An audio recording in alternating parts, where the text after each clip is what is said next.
convergence. Now, let me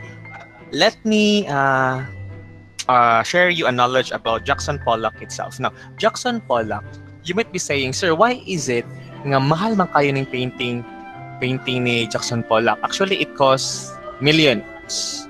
This painting is millions. And you might be thinking, oh, what? It costs millions, to which mura raman ni baglis-baglis and all of that. So now, for you to understand as to why is that, first and foremost, he was the one who proposed the idea. So, ibig sabihin, class, remember that idea is gold. Especially when it is your unique idea, when you are the one who really started with it. Now, the other thing that made it very expensive or costly is that there was that one time that this painting Convergence was made of what we call unconventional materials. When we say unconventional materials, it was not made by pure artist paints, pure brushes, or whatever really is. What he used with this art is he uses yung mga remnants or yung mga nabilin niya nga paint sa ilang balay. Di ba naman tayo ka ng mga magpaint sa mga bungbong, no? Di ba? Kaya naman yung mga sobra-sobra, di ba? Ingana, so kana ang iyang gigamit. So when he did that, people were slightly amazed of his creativity.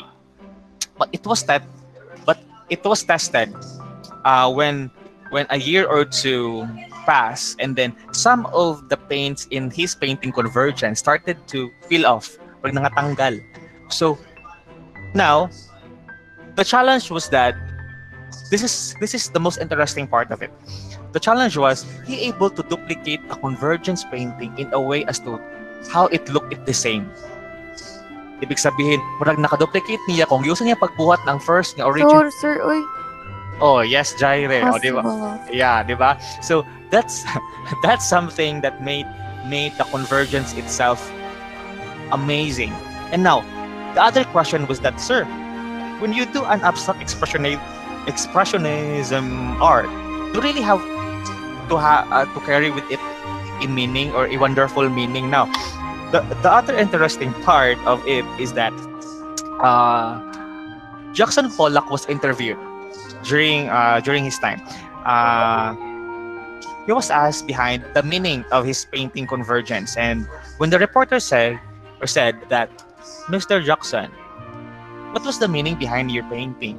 And you know what Jackson Pollock said? He said, I don't know either. Sabi niya ganun. Now, so, what do you think people love it? As the reporter. And he said that maybe it may have not carry meaning for me or for others, but the meaning does not matter at all. What mattered to me is that the feeling that I made when I was making it, and the process that I got while I'm making it. And for me, the feelings I put in it matters the most.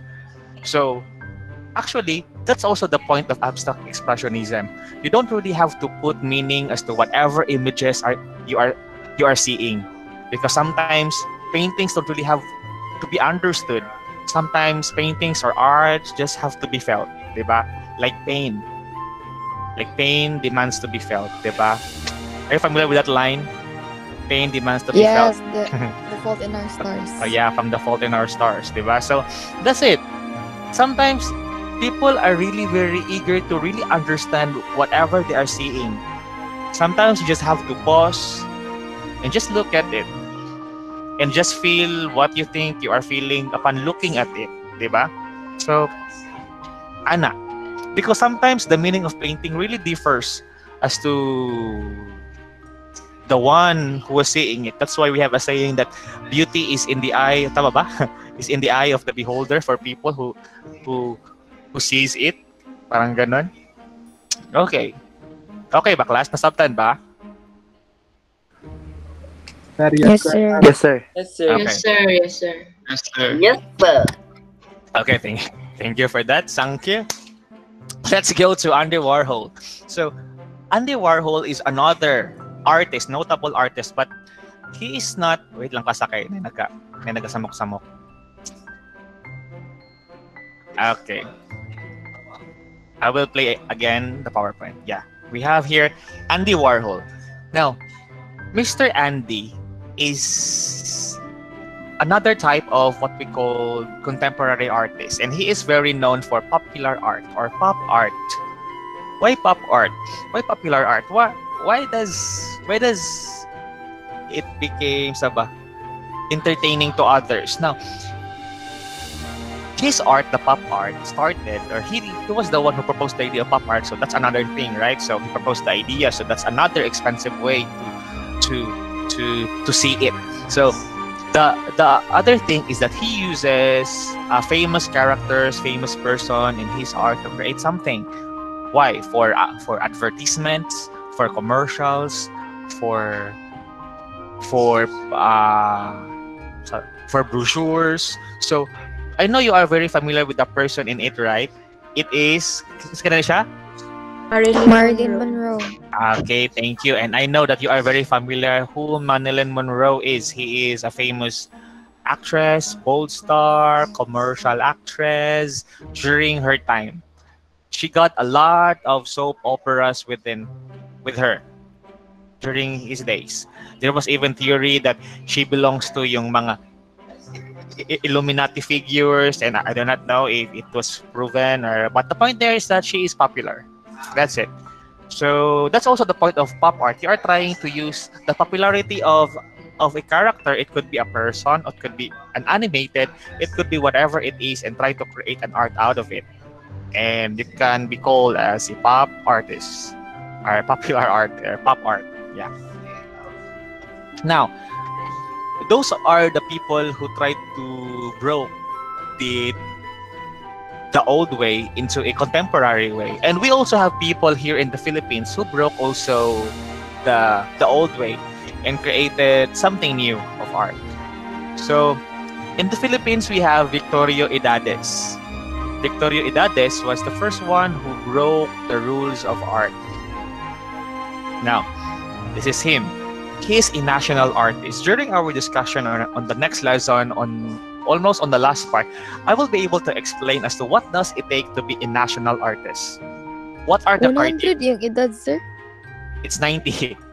Actually, we had the same optical illusion that time. When I subtracted it, it's not really 100. It's just 90. Oh, If you do it again, 90. So, Victorio Edades. So, again, on our next lessons, we will be able to know. So, again, what does it take to be a national artist? Because being a national artist, you are 3 steps after a national hero, a national scientist, and here we go, a national artist. That is the third noblest award that you could get for being a Filipino in our country. And we will be discussing aside from him, who are these other national artists hailed on their own respective areas or respective areas. So we have the first one, the sketch, that is one of his paintings. We also have Carlos Francisco in his painting Alay at Alaala. If you are trying to look closely on his painting of Alay at Alaala, you will be able to see that it is a mixture of somehow a realistic type of painting with a combination of a cubism art style, right? So, ibig sabihin na he is also called contemporary artist because he was mixing when he did it. He was mixing different art style, and that's the point of being a contemporary artist. You don't really have to settle for one, diba? So that's it. Now, therefore, abstraction, expressionism, and surrealism were the prevalent art movements that were used by those artists.